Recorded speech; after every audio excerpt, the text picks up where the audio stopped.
Seorang TKI di Jerman hidupnya sederhana. Dia berhasil mengobati seorang CEO yang lumpuh sudah bertahun-tahun. Karena itu, saudara, akibat dari keberhasilannya mengobati CEO yang lumpuh bertahun-tahun itu, dia mendapatkan hadiah. Dan hadiah itu tidak tanggung-tanggung. Inilah yang merubah hidupnya. Kini dia menjadi sultan di Jerman. Karena itu, saudara, ikuti berita ini. Karena berita ini atau kisah ini sangatlah penting untuk kita simak. Saudara, kisah yang barusan kita tonton tadi adalah merupakan kisah pertama. Tetapi kisah yang kedua adalah kisah yang sangat-sangat mengharukan, di mana seorang TKI yang bekerja di Arab Saudi. Dan ini merupakan kisah terakhir yang akan kita tonton nanti. Dan kisah ini betul-betul dia begitu menginspirasi, karena seorang TKI yang begitu miskin dan akhirnya menikahi seorang janda yang bernama Aisyah. Karena itu, saudara, marilah kita tonton dan bisa menyaksikannya dengan secara seksama. Badai pasir datang mendadak. Edi segera membawa Aisyah turun dari mobil dan meneduh di balik bebatuan. Angin kencang berputar di sekitar mereka. Aisyah ketakutan dan tanpa berpikir, ia memeluk Edi erat-erat. "Aku takut, Edi." "Tenang, aku di sini." Dalam pelukan itu, Aisyah menangis, bukan hanya karena badai pasir, tapi Aisyah mengundang Edi ke balkon hotel. Angin malam terasa hangat, dan dari kejauhan terlihat pemandangan Burj Khalifa yang berkilau indah. Esokan harinya, ayah Aisyah datang dari Jeddah. Ia marah besar setelah mendengar kabar pembatalan pertunangan. "Aisyah, kau mempermalukan keluarga kita," bentak sang ayah. "Ayah, aku hanya ingin hidup bahagia." "Bahagia dengan siapa? Dengan supirmu sendiri?" Aisyah menunduk.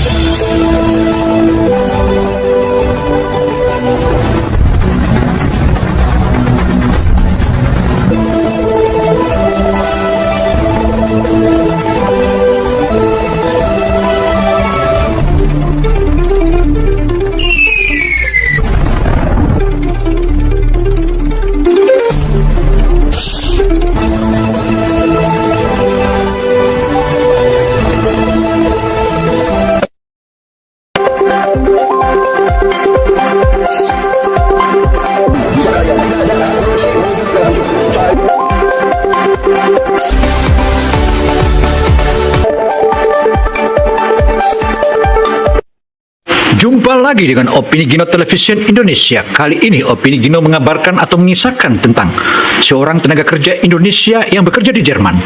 Dia berhasil menyembuhkan seorang CEO yang kaya raya di Jerman dalam hanya sentuhan dengan sedikit obat tradisional yang dibawa dari negerinya di Indonesia. Karena itu, saudara, ikuti kisah ini karena begitu sedih. Bahkan dia mendapat cemoohan dan ocehan serta dilecehkan. Mari kita ikuti bersama. Seorang TKI di Jerman hidupnya sederhana. Dia berhasil mengobati seorang CEO yang lumpuh sudah bertahun-tahun. Dunia yang sibuk dan modern seperti sekarang, terkadang keajaiban tidak datang dari teknologi atau uang, melainkan dari hati yang tulus, dari seseorang yang tidak kita duga. Inilah kisah nyata menggetarkan hati tentang seorang pemuda asal Jawa Timur, seorang TKI sederhana di Jerman yang dengan ketulusan dan doa berhasil menyelamatkan putri seorang CEO besar dari koma panjang. Tanpa beban berat yang jarang orang tahu. Setiap kali waktu istirahat tiba, Rifki duduk di kursi dekat jendela memandangi langit kelabu Berlin, lalu membuka pesan dari kampung. Foto ibunya yang mulai menua, tersenyum walau sedang berbaring sakit. Di sanalah sumber semangatnya. Setiap lembur, setiap shift malam yang melelahkan, semuanya untuk satu tujuan, agar ia bisa mengirim uang ke rumah, agar ibunya bisa tetap berobat. "Rifki," panggil suster kepala suatu pagi. Suara itu mengagetkannya yang sedang membersihkan troli obat. "Mulai hari ini kamu dipindahkan ke lantai 8. Ada pasien VIP yang butuh perawatan intensif. Kita kekurangan tenaga yang sabar dan telaten. Aku percaya kamu bisa." Lantai 8 bukan tempat biasa. Di sanalah para pasien penting dirawat, pebisnis, pejabat, bahkan keluarga dari pemilik rumah sakit itu sendiri. Setiap langkah di sana harus hati-hati. Setiap kata harus terukur. Rifki tak tahu bahwa tugas barunya itu akan menjadi titik balik dalam hidupnya.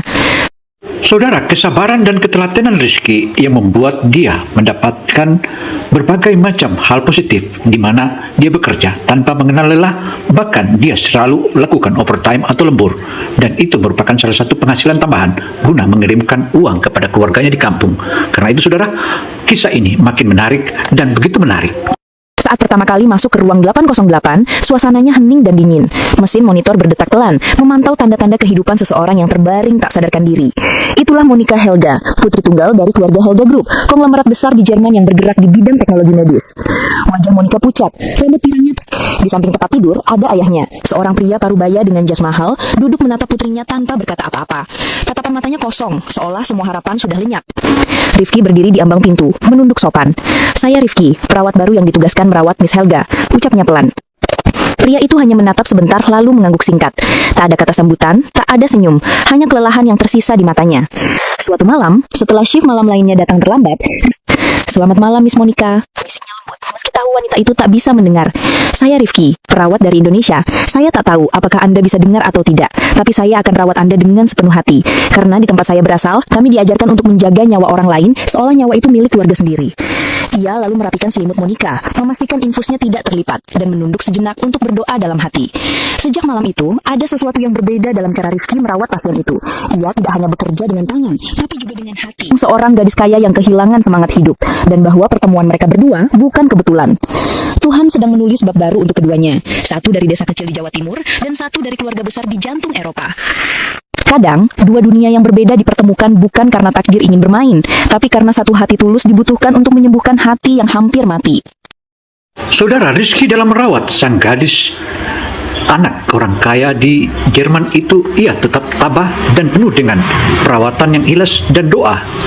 Doa itulah begitu tulus sehingga permohonannya kepada Allah Subhanahu wa taala seakan-akan dia tembus langit yang ketujuh. Karena itu saudara, hal ini makin menarik karena doa-doa itu tampaknya didengar oleh Allah Subhanahu wa taala meski ini adanya di Jerman. Kadang, harapan yang hilang tidak perlu dicari di laboratorium atau ruang operasi. Kadang, ia bersembunyi di dalam hati seseorang yang tak menyerah untuk peduli. Monica Helga sudah koma selama berbulan-bulan. Sejak kecelakaan mobil yang merenggut sahabat terdekatnya, otaknya mengalami trauma parah. Dokter-dokter terbaik di Berlin sudah mencoba segalanya, dari operasi saraf, terapi suara, hingga stimulasi listrik. Namun hasilnya tetap sama. Tak ada respons, tak ada gerak, tak ada tanda. Lalu ia mulai bercerita, bukan tentang obat, bukan tentang dokter, tapi tentang kehidupan. Tentang pagi di kampung halamannya, ketika embun menempel di daun pisang. Tentang aroma nasi jagung buatan ibunya. Tentang suara ayam berkokok di pagi hari, dan anak-anak kecil berlarian di jalan tanah merah. Ia bercerita dengan lembut, seolah Monica hanya sedang tidur nyenyak. Dan di sela cerita itu, ia selalu menyelipkan doa dalam bahasa Jawa. Doa yang dulu dibisikkan almarhum ayahnya. Mugi Gusti paring pepadang. Semoga Tuhan memberi cahaya dan kehidupan baru. Hari berganti hari, minggu berganti minggu. Ada lebih kuat dari biasanya. Ia segera memeriksa monitor. Detak jantung naik sedikit, hanya 2 angka. Tapi bagi Rifki, itu seperti cahaya kecil di tengah gelap. Mata Rifki menetes.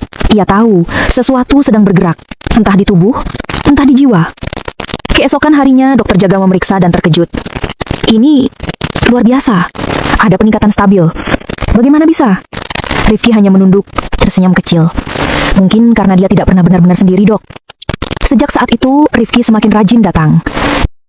Saudara, dari hasil doa dan ketabahan merawat serta terus memperhatikan berbagai macam alat-alat medis, Rizky mulai menampakkan satu keberhasilan, dan keberhasilan itu membuat dokter jaga kaget dan sangat-sangat. Inilah yang dikatakan luar biasa dan brilian, dan barangkali inilah suatu keajaiban. Demikian papers dokter tersebut. Keajaiban tidak datang dengan cahaya atau suara guntur. Kadang ia datang dengan getaran halus dari hati yang tulus, yang tak kenal lelah berharap. Pagi itu terasa biasa. Langit Berlin masih kelabu, embun menempel di jendela rumah sakit, dan Rifki seperti biasa menjalankan rutinitasnya. Membersihkan tangan pasien, mengganti infus, merapikan selimut putih yang dingin. Namun, pagi itu sesuatu berbeda. Saat Rifki menatap wajah Monica yang masih terbaring, ia melihat sesuatu yang belum pernah terjadi selama ini. Kelopak matanya bergerak. Rifki hanya bisa berbisik, "Selamat datang kembali, Miss Monica." Suara tangisan kecil terdengar, bukan dari pasien, tapi dari Rifki sendiri. Ia menunduk, sujud syukur, sementara perawat lain berlari memanggil dokter.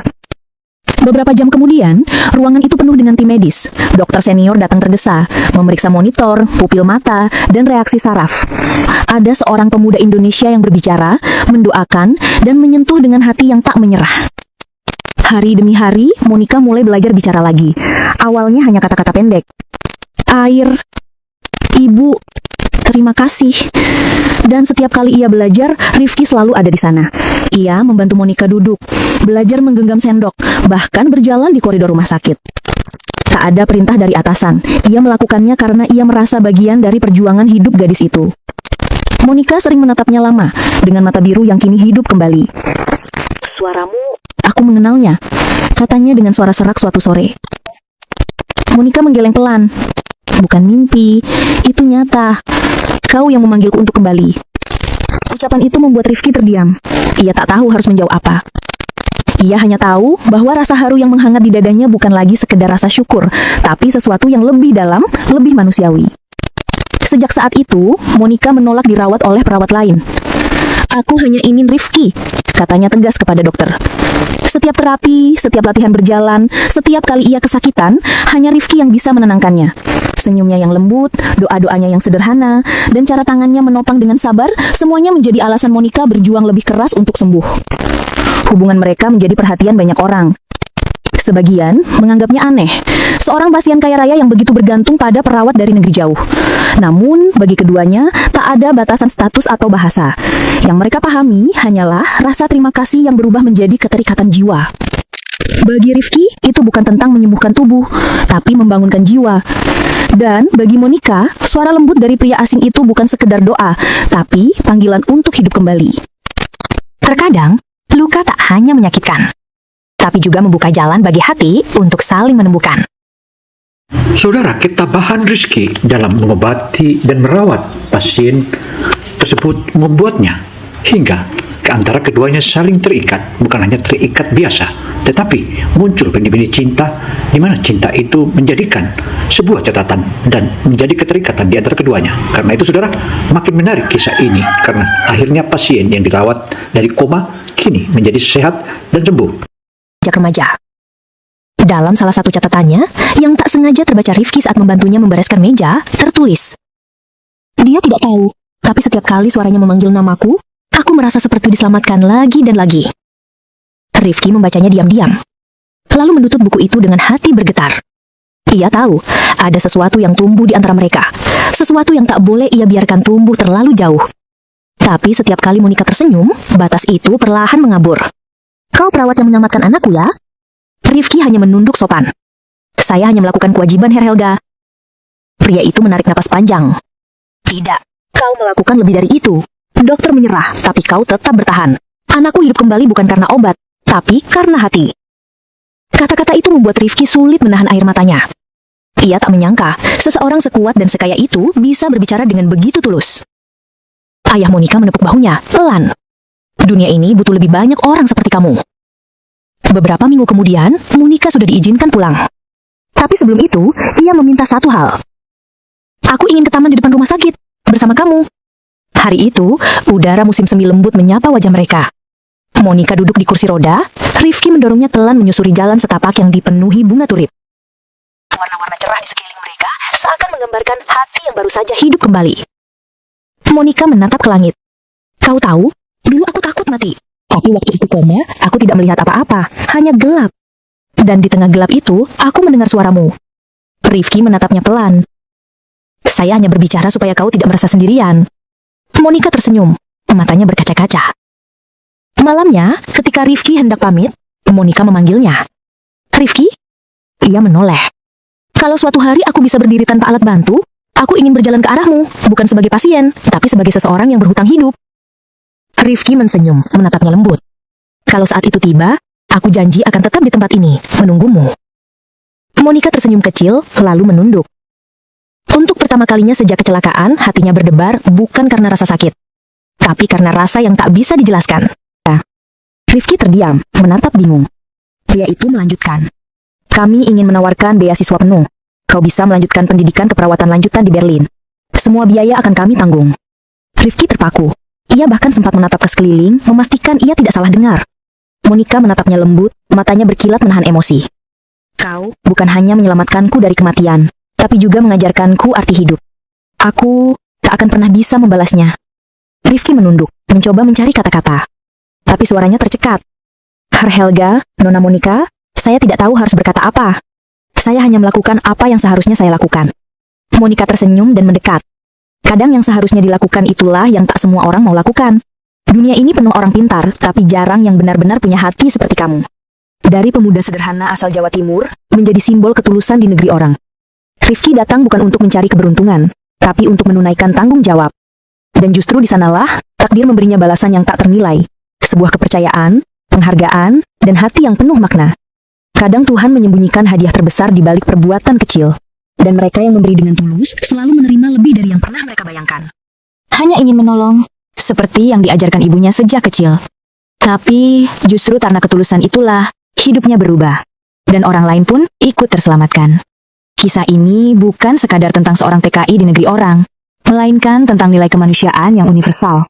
Bahwa siapapun kita, dimanapun kita berada, kebaikan akan selalu menemukan jalannya kembali.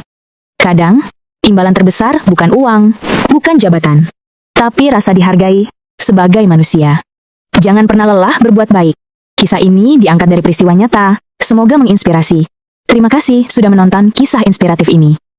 Saudara, kisah yang kedua adalah seorang anak atau seorang TKI Indonesia yang bekerja di Arab Saudi dan dia menjadi sopir. Ternyata diam-diam sopirnya itu atau sebagai sopir sang janda CEO ataupun istri orang paling kaya di Arab Saudi jatuh cinta sama sopir itu. Alkisah saudara, sopir bisa melanjutkan, bisa pula tidak. Tetapi ini mengandung sejumlah bahaya. Karena itu saudara, mari kita ikuti berita ini hingga akhir. Di balik panasnya gurun pasir Arab, tersimpan sebuah kisah nyata yang jarang diketahui banyak orang. Kisah tentang seorang pemuda sederhana asal Subang bernama Edi, seorang TKI yang hanya ingin bekerja dengan jujur demi keluarga di kampung. Tak pernah ia bayangkan, kehidupannya berubah total setelah majikannya, seorang janda cantik bernama Aisyah, menawarkan sesuatu yang tak masuk akal. Temani aku liburan seminggu, dan kau akan kubayar 1 miliar rupiah. Tawaran itu terdengar seperti mimpi, namun siapa sangka perjalanan itu justru membuka hati keduanya.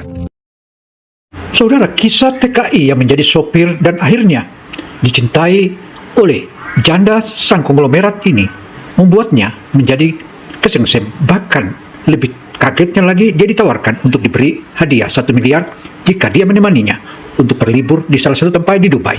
Karena itu saudara, ikuti media ini karena begitu menarik kisahnya antara TKI dengan janda konglomerat ini.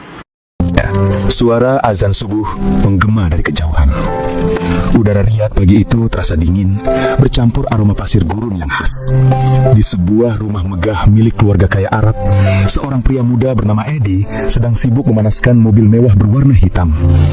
Majikannya bernama Aisyah, seorang wanita cantik berusia 30 tahun. Rambutnya panjang, matanya tajam, dan pembawaannya anggun. Ia adalah janda kaya raya, pewaris bisnis keluarga yang besar. Meski hidupnya serba berlimpah, Aisyah dikenal dingin, tertutup, dan jarang berbicara dengan para pekerjanya. Aisyah menatapnya sekilas, lalu tersenyum tipis. Kamu orang baik, Edi. Jarang ada orang sejujur kamu di sini. Bagi Edi, pujian sederhana itu terasa besar. Selama ini, ia jarang sekali melihat Aisyah tersenyum. Namun, hari itu, senyum itu seolah menandakan sesuatu yang berbeda. Beberapa hari berlalu, Edi mulai menyadari bahwa Aisyah sering memanggilnya bukan hanya untuk urusan pekerjaan. Kadang hanya untuk menemaninya berjalan-jalan ke taman atau sekedar minum kopi di balkon rumah megah itu. Edi merasa canggung. Ia hanyalah seorang pekerja, tapi Aisyah memperlakukannya dengan hangat. Ada sesuatu dalam sikap wanita itu, antara kesepian dan keinginan untuk didengarkan. Saudara, kisah cinta antara Edi dan Aisyah ini seakan kisah cinta terlarang karena tanpa restu orang tuanya. Tetapi keduanya karena sudah memang jatuh cinta dan saling sayang menyayangi, maka benih-benih cinta keduanya terus tumbuh dan subur. Alkisah saudara, mari kita ikuti berita ini atau kisah ini dengan seksama. Suatu malam, ketika Aisyah duduk di taman sendirian, Edi datang membawa teh hangat. Nyonya, ini tehnya. Terima kasih, Edi. Duduklah sebentar. Edi sempat bingung, tapi ia menurut. Malam itu bintang bersinar terang di langit gurun. Kamu tahu, Edi, dulu aku punya suami, tapi dia meninggal 3 tahun lalu. Sejak itu aku tak pernah benar-benar bahagia. Edi diam. Ia tak tahu harus menjawab apa. Namun dari raut wajahnya, Aisyah tahu bahwa Edi benar-benar mendengarkan. Kadang aku hanya ingin punya teman yang bisa diajak bicara tanpa merasa dihakimi. Kalau itu, saya siap, Nyonya. Selama saya masih di sini, saya akan jadi pendengar yang baik, jawab Eddie tulus. Ucapan itu membuat Aisyah tertegun. Ia menatap Eddie lama, seolah mencari sesuatu dalam dirinya. Kamu benar-benar beda dari yang lain, Eddie. Hari berganti minggu. Hubungan mereka semakin akrab, meski tetap menjaga batas. Eddie, minggu depan aku ingin pergi liburan ke Dubai. Tapi aku tak mau pergi sendirian. Baik, Nyonya. Saya bisa antar Nyonya ke sana. Bukan hanya mengantar, aku ingin kamu menemaniku seminggu penuh. Sebagai teman, bukan sebagai sopir. Eddie kaget.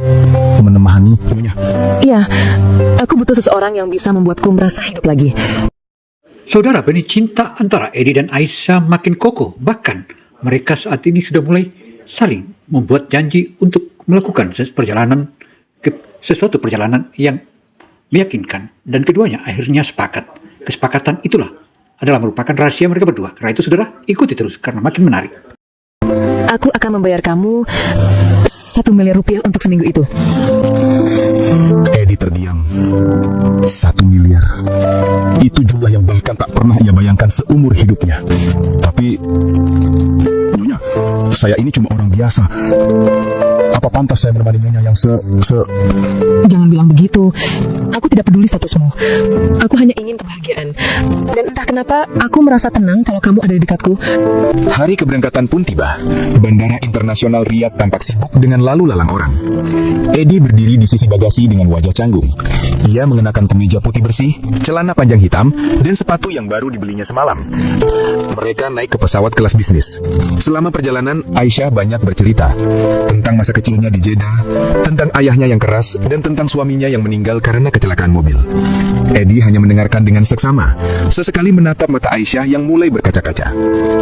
Aku tidak pernah benar-benar bahagia sejak itu, ujar Aisyah lirih. Tapi, kamu kuat, Aisyah, kata Eddie dengan nada tenang. Kuat? Mungkin aku hanya pandai berpura-pura.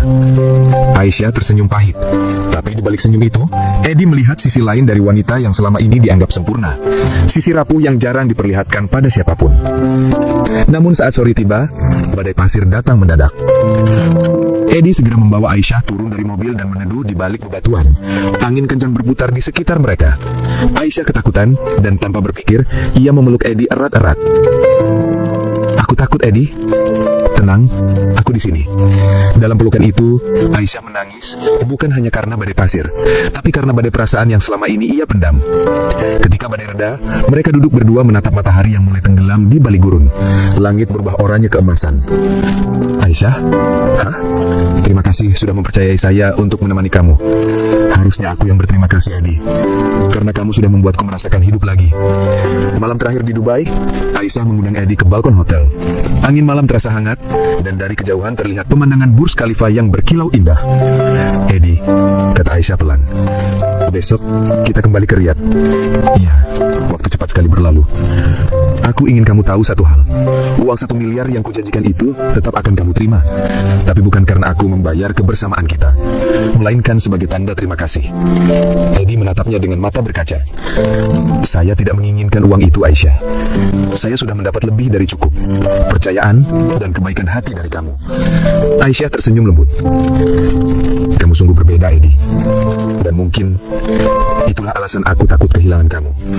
Suasana menjadi hening, angin laut berhembus pelan, membawa aroma garam dan harapan.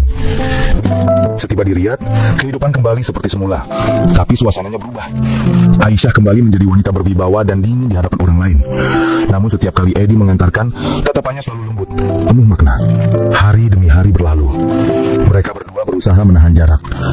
Namun rasa yang pernah tumbuh tak bisa lagi disembunyikan. Saudara, sepulangnya antara Aisyah dan Eddie dari berlibur tersebut, tampaknya keduanya makin kokoh dan jatuh cinta. Tetapi, begitu mereka tiba di Riyadh, malah terjadi satu antara. Dan antara itulah yang membuat mereka kaget, dan ternyata adanya badai, yakni orang tuanya Aisyah mencegahnya untuk tidak menikah atau tidak berpacaran dengan sopir itu. Dan aku akan pilihkan kamu salah satu yang cocok untuk pasanganmu. Suatu sore Aisyah memanggil Eddie ke ruang tamu. Eddie, duduklah. Aku ingin bicara. Ada apa, Aisyah? Aku akan dijodohkan oleh keluargaku dengan seorang pengusaha kaya dari Qatar. Pertunangan akan berlangsung bulan depan. Kata-kata itu membuat dada Edi seolah diremas. Ia menunduk, menahan nafas. Saya mengerti. Aku tidak punya pilihan, Edi. Keluargaku menekan. Mereka tidak akan pernah menerima kalau aku dekat dengan seorang pekerja. Hening. Yang terdengar hanya detak jam di dinding. Edi, kamu bahagia dengan keputusan itu? Tidak. Lalu kenapa harus dijalani? Karena kadang cinta tidak cukup untuk melawan dunia, Edi. Air mata jatuh di pipi Aisyah. Edi hanya bisa memandang tanpa bisa berbuat apa-apa.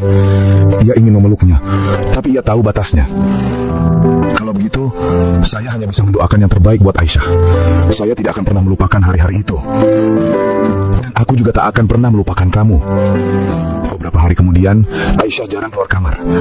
Ia tampak murung, dan pelayan rumah mengatakan Aisyah sering menangis sendirian. Edi merasa gelisah, tapi ia tahu dirinya bukan siapa-siapa. Hingga suatu malam, Aisyah tiba-tiba mengetuk pintu kamar Edi. Edi, aku ingin bicara. Edi, ada apa malam-malam begini? Aku tidak bisa tidur. Aku ingin keluar sebentar, ke taman. Mereka duduk di taman yang diterangi lampu redup. Angin malam berhembus pelan. Aku sudah memutuskan sesuatu, kata Aisyah lirih. Aku tidak akan melanjutkan pertunangan itu. Apa? Aku sudah lelah hidup mengikuti kehendak orang lain. Aku ingin menentukan kebahagiaanku sendiri, meski harus melawan semuanya. Edi menatapnya tak percaya. Tapi Aisyah, ini keputusan besar. Keluargamu pasti marah. Biarlah, aku hanya ingin hidup tanpa kepura-puraan. Dan kamu orang pertama yang membuatku merasakan arti hidup lagi. Air mata Aisyah jatuh. Tanpa sadar Edi menggenggam tangannya. Edi, saya tidak ingin kamu rugi karena saya. Saya hanya orang kecil. Justru karena kamu sederhana dan tulus, Edi. Dunia ini sudah terlalu palsu. Aku hanya ingin seseorang yang mencintaiku apa adanya. Untuk pertama kalinya, Edi menatap mata Aisyah dengan perasaan yang jujur. Tanpa takut, tanpa ragu. Kalau begitu, izinkan saya menjaga Aisyah. Bukan sebagai majikan, tapi sebagai seseorang yang saya cintai. Aisyah tersenyum di antara air mata. Dan aku menerimanya, Edi. Namun kebahagiaan mereka tak berlangsung lama. Keesokan harinya, ayah Aisyah datang dari Jeddah. Ia marah besar setelah mendengar kabar pembatalan pertunangan. Aisyah, kau mempermalukan keluarga kita, bentak sang ayah. Ayah, aku hanya ingin hidup bahagia. Bahagia dengan siapa? Dengan supirmu sendiri? Aisyah menunduk, menahan air mata. Edi yang berdiri di luar ruangan bisa mendengar semuanya. Ia menggenggam tangannya kuat-kuat, merasa tak berdaya. Ayah Aisyah memerintahkan agar Edi segera dipulangkan ke Indonesia malam itu juga. Orang seperti dia tidak pantas berada di rumah ini. Aisyah menangis keras mencoba membela, tapi tak bisa. Ayah, jangan. Edi orang baik. Malam itu Edi pergi meninggalkan rumah besar itu dengan langkah berat. Tas kecil di tangan, hati yang hancur di dada.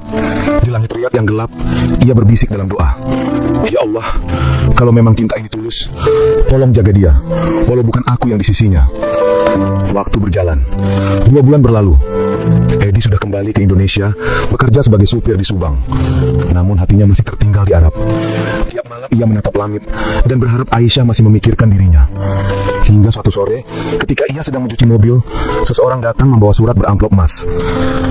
Tuan Edi? Ya, saya. Ada surat dari Riyadh untuk Anda. Edi terkejut. Tangannya gemetar saat membuka surat itu. Di dalamnya tertulis dengan tinta halus-halus. Edi, aku sudah melepaskan semuanya. Aku sekarang bebas, dan aku akan datang menemuimu di Indonesia. Tunggu aku di tempat pertama kali kamu bilang ingin melindungiku. Di bawah pohon kurma di taman rumahku dulu. Aisyah. Ya Allah, apakah ini pertanda bahwa cinta kami belum berakhir? Saudara, kisah cinta antara Edi dan Aisyah ini makin seru karena keduanya ternyata tetap, meskipun mereka sudah berpisah antara Arab Saudi dan Indonesia, tetapi keduanya dalam hati masih saling memegang janji.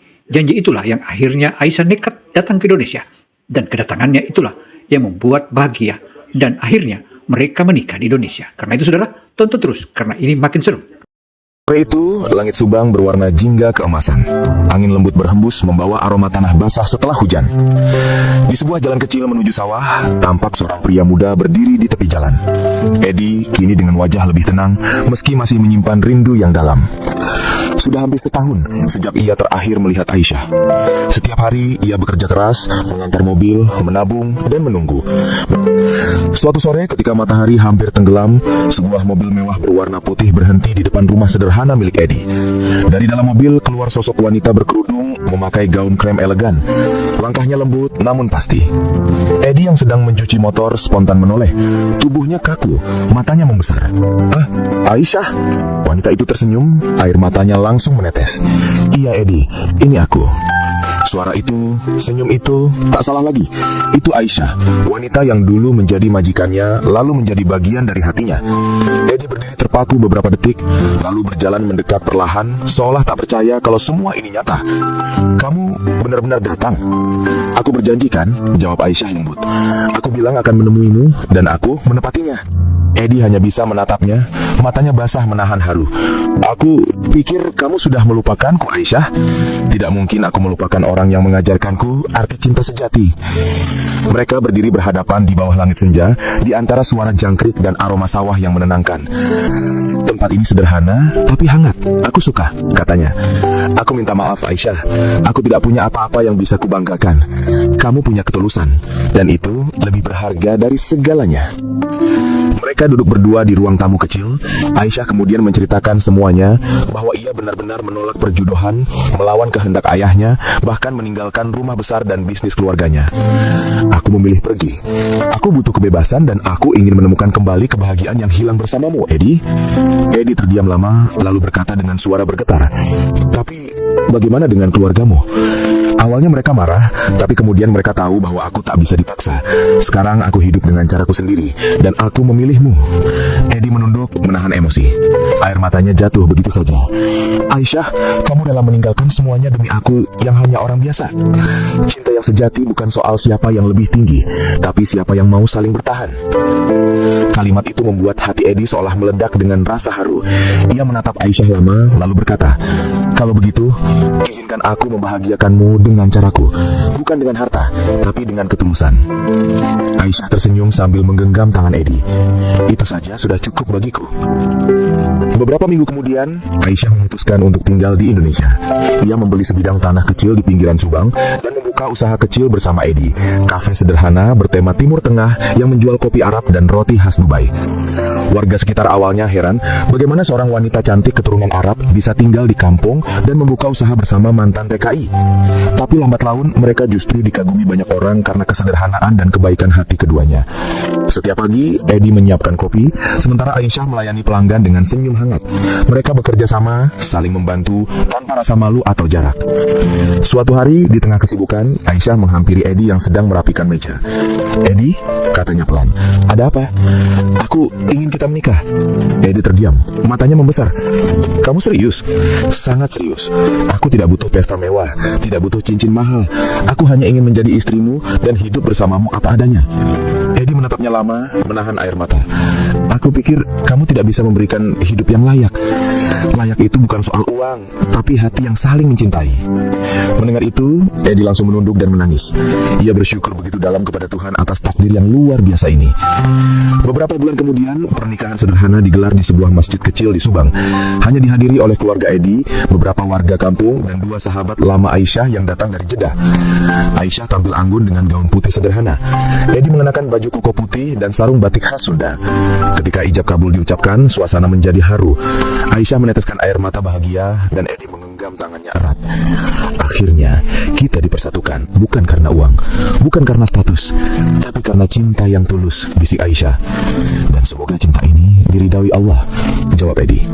Tahun demi tahun berlalu, kafe mereka kini ramai dikunjungi orang, bahkan terkenal di media sosial karena kisah cintanya yang menginspirasi. Banyak pelanggan yang datang bukan hanya untuk menikmati kopi, tapi juga untuk melihat langsung pasangan yang dulu hidup di 2 dunia. Dari awal hanya sebuah perjanjian, berujung pada kisah tulus antara 2 hati yang saling memahami. Aisyah menemukan arti cinta yang sesungguhnya, bukan dari harta, bukan dari status, tapi dari ketulusan hati seorang pria sederhana. Sedangkan Eddie, ia belajar bahwa takdir Tuhan selalu punya rencana yang lebih indah dari apa yang kita bayangkan. Tapi percayalah, jika niatmu baik, Tuhan akan mempersiapkan akhir yang bahagia untukmu. Terima kasih sudah menonton kisah ini sampai akhir. Demikianlah kisah inspiratif ini. Semoga kisah ini bisa memberikan edukasi serta mengingatkan kita sebagai manusia bahwa manusia itu terutama kesabaran dan keimanan serta keteguhan hati dan lemah lembut. Itulah yang diinginkan oleh sebuah lingkungan kemanusiaan. Karena itu saudara, sudah saatnya kita jumpa, saatnya pula kita berpisah. Saya Dino Samsudin Mirsad melaporkan. Wassalamualaikum warahmatullahi wabarakatuh.